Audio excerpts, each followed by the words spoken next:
Hello, I'm Jonasz Rewiński. Welcome on board the Eastern Express, and as always, I hope you enjoy the journey.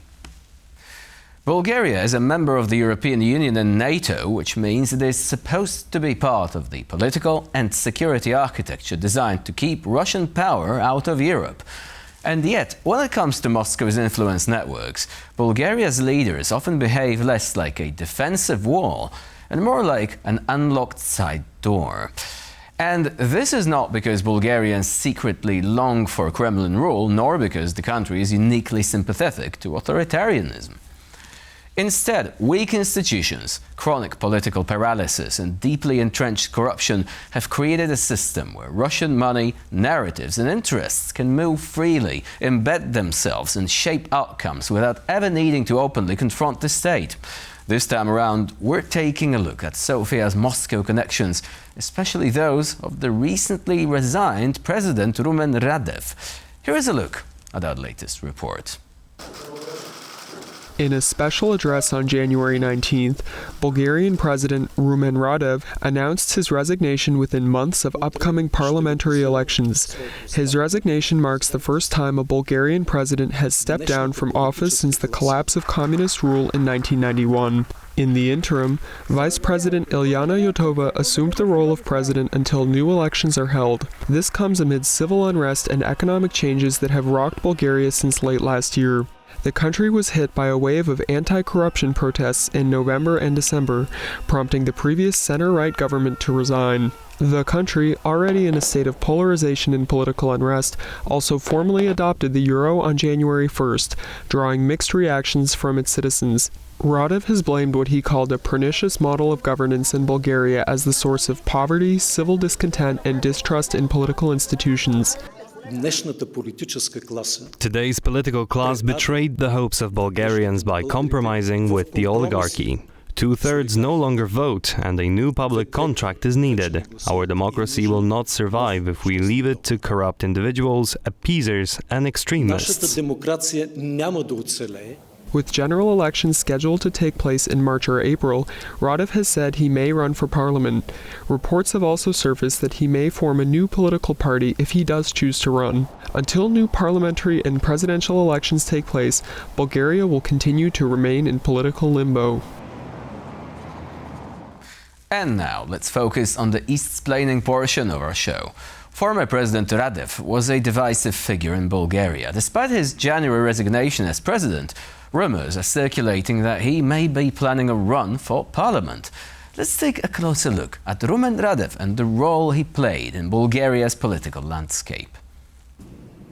Radev was labeled by some as a pro-Kremlin president, who was at times highly critical of NATO. During his presidency, Radev made it clear that he did not support sending military aid to Ukraine, saying that such aid would only serve to extend the war. He prominently boycotted a July 2024 NATO summit, saying that he was not previously consulted on documents supposedly spelling out Bulgaria's official stance on Russia's invasion of Ukraine. Radev repeated statements that NATO was to blame for the war in Ukraine, and that the alliance was provoking escalation.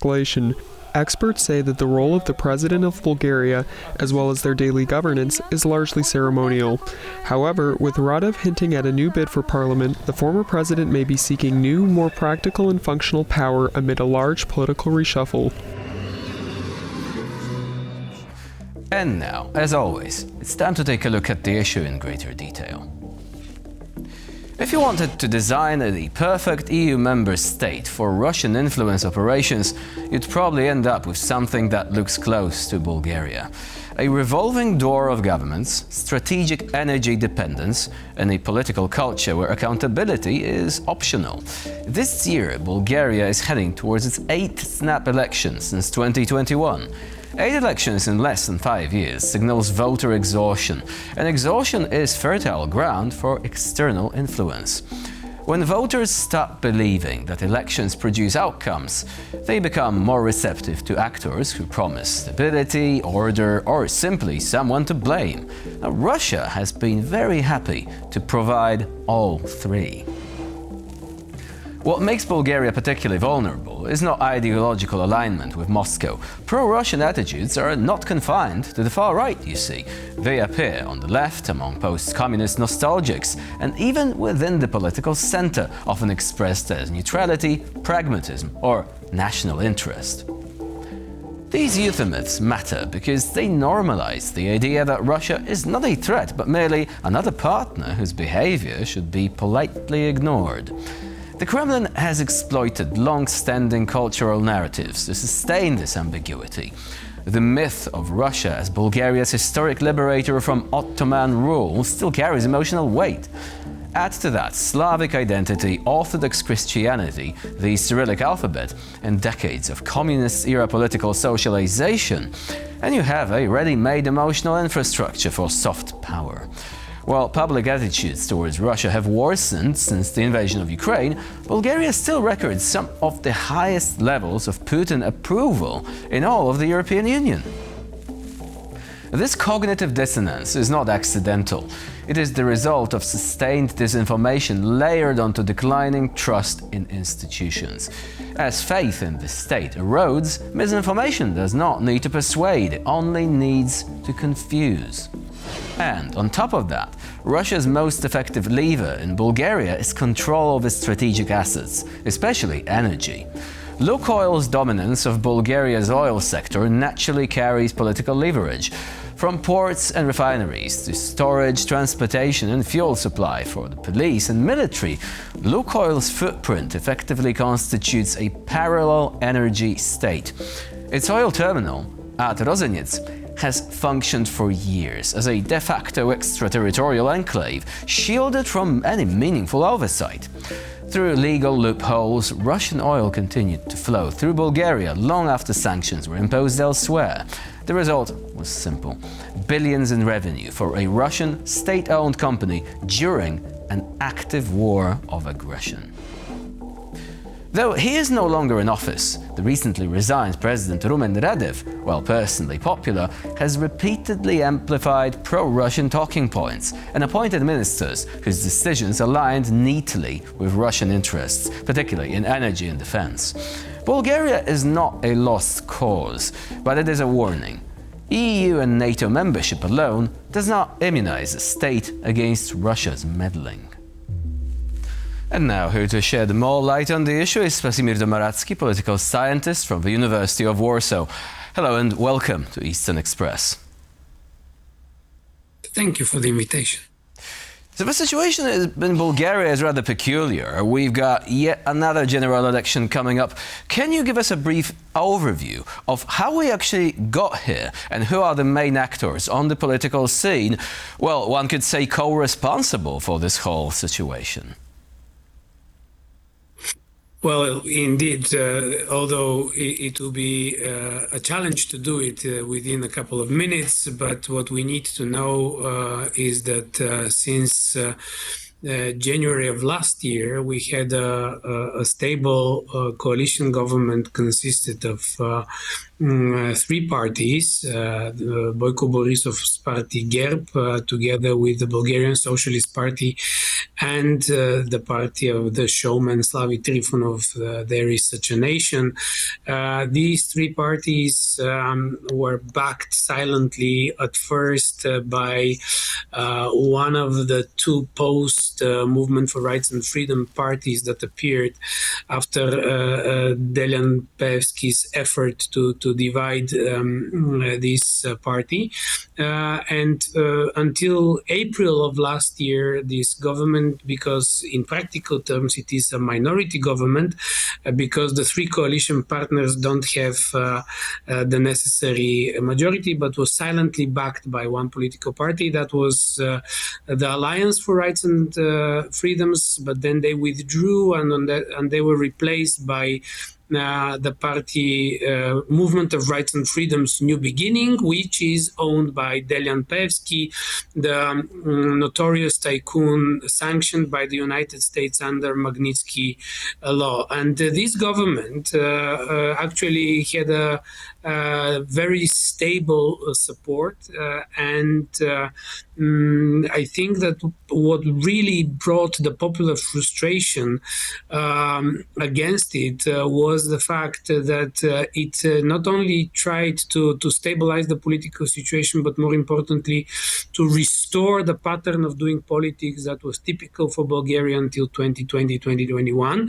That means the status quo of state capture, characterized in particular by the securing of private interests through the public institutions. And one thing that was aiming also to challenge the reformist powers, the parties of We Continue Change and Democratic Bulgaria, was the detention, in practical terms, imprisonment of the mayor of Varna, who was supposed to be this kind of political scapegoat, showing that those in power are able to do whatever they want. So you've mentioned we need to actually take a look at the affiliations of these individual parties for the sake of clarity for our viewers. So you've mentioned We Continue the Change. Now, that party used to be in government a couple of years ago with Kirill Petkov. So what would you say these parties are positioned on the political scene? We Continue the Change, it's more like a liberal party, right? Boyko Borisov, this is more center-right. But in the current government, we've also got parties which have links to the Kremlin, right? Or at least parties backing it up. You've already mentioned one oligarch sanctioned under the Magnitsky Act. So is that correct, more or less, in terms of where we stand, in terms of which party goes where on the overall spectrum? Well, if we are to understand Bulgarian politics, I mean, I would literally not prefer to use the classical Western understanding of the political spectrum from left to right, because this will not help us much. The real division in Bulgarian politics is between those who want to reform the political system and those who want to keep it running as it is. And on the side of the reformers are the We Continue Change and Democratic Bulgaria, whereas I would argue that all the other political parties, no matter whether they rhetorically claim that they want change or not, in practical terms, they back up this model of state capture. And in this camp, we have Boyko Borisov's GERB party, we have Delian Peevski's Movement for Rights and Freedom New Beginning. We also have the parties that are in one way or another close to Kremlin, the Bulgarian Socialist Party and the Nationalist Party Revival. And what is very interesting is the emergence of the we are all expecting to see the shape of the new political project that will be led by the late Bulgarian president Radev. So overall, we've got this very different division, right? So you've said reformists, essentially you've got two parties there. Can the reformist movement, according to the latest polls, of course allowing for this yet unformed new political party, right? Do you think it's possible for the reformists to win elections and form a government on their own without having to rely on any, post-communist establishment or pro-Kremlin movement or party in order to do that? Let me put it that way. I think that's a dream to imagine that the reformist parties will take over. Bulgarian politics doesn't know a moment since 1989 when there was no coalition government. And I don't think that in that respect much will change.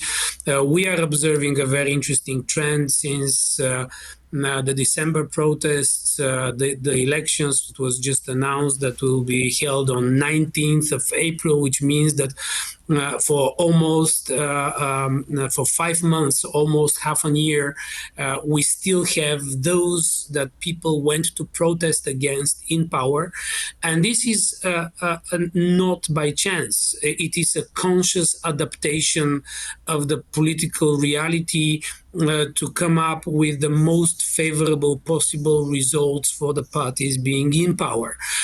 In that sense, these elections will be extremely important, but even in the best case scenario, having in mind the enormous public political mobilization of these anti-status quo and reformist powers, I think that in the best case, the reformists can score high enough to be part of a coalition government and force others to adapt to their demands rather than have this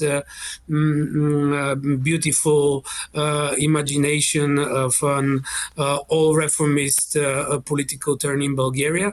This is because we see in numerous dimensions, even in the context of the discussion about how the next elections are going to be held, that these elections will be played in accordance with the rules set by the parties of the status quo, not which are used to manipulate the election results.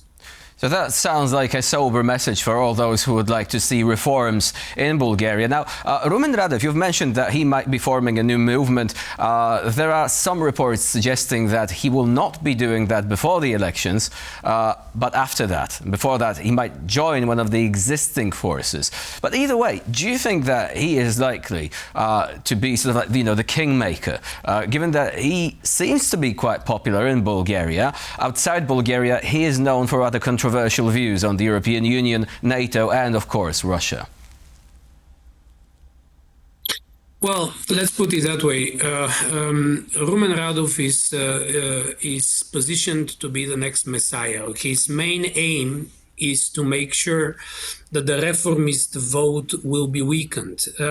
Indeed, we still don't know. That's the paradox. He resigned from the post of president of the country in order to, and in his speech in which he resigned, he declared that he wants to fight the model and to challenge the oligarchy and improve Bulgaria. But the fact is that he is a politician being part and parcel of the state capture for the last 9 years.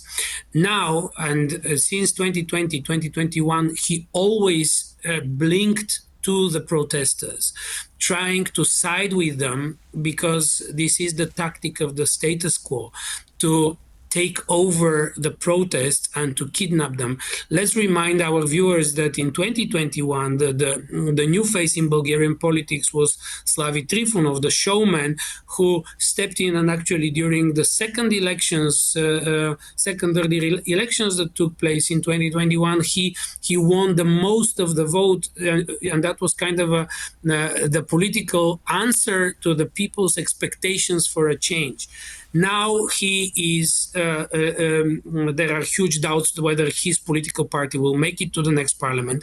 And what you mentioned is important because if Radev will not join the current race for the next parliament, that means that he will be prepared for the next early elections that most probably will appear from the next political deadlock, depending on the political, on the results of the next elections.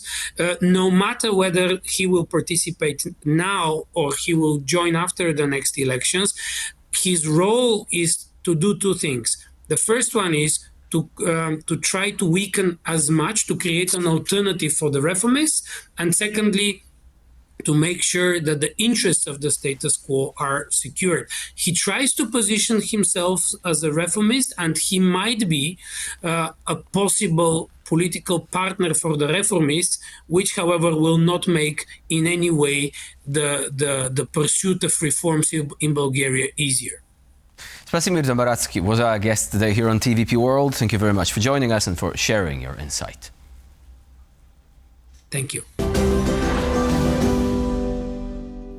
And now we move on to the Eastern News Flash, a series of all the other stories from the East that you really don't want to miss. European-led forces backed by the United States could be deployed in Ukraine in response to repeated Russian violations of a potential ceasefire. The proposal was reportedly discussed by Ukrainian, European and US officials who outlined a multi-stage response mechanism. The plan was initially reported on February 3rd by the Financial Times, citing unnamed sources. According to the plan, an initial Russian breach would prompt diplomatic warnings and a limited Ukrainian military response within 24 hours. Continued violations would lead to the deployment of forces from a UK and France-led coalition. A larger-scale Russian offensive would trigger a broader Western military response, supported by US capabilities within 72 hours. Separately, NATO Secretary-General Mark Rutte traveled to Ukraine during a high-level visit in Kiev on February 3rd. The visit followed a large-scale Russian missile and drone attack on Ukraine's energy infrastructure, which alliance officials cited as evidence that Moscow remains unwilling to pursue a genuine peace. The Kremlin carried out its largest attack of 2026 against Ukraine overnight on the 2nd of February. Russia launched more than 500 missiles and drones in a coordinated assault that primarily targeted energy infrastructure amid extreme winter conditions. According to Ukrainian authorities, the 13-hour barrage included a mix of missiles and attack drones that struck power generation and distribution facilities across Ukraine. Thermal power plants and combined heat and power stations were hit in the regions of Kyiv, Kharkiv, Dnipro and Odessa. This caused emergency outages and electricity restrictions in major cities. At least 9 civilians were injured and residential buildings, including civilian facilities, sustained damage. Ukraine has formally designated Iran's Islamic Revolutionary Guard Corps, the IRGC, as a terrorist organization. President Zelensky announced the move in his evening address on the 2nd of February, aligning Kyiv's policies with recent steps taken by the European Union. Volodymyr Zelensky said the decision follows the EU's agreement on January 29th to label the IRGC as a terrorist group and impose a new package of sanctions against Iran. While European legal procedures are still underway, Ukraine has already completed its designation process. According to the Security Service of Ukraine, the IRGC was added to the country's official list of terrorist organizations on January 30th. For this episode of Eastern Express, it's the end of the line. Please stay with us here on TVP World for more latest news, updates and commentary.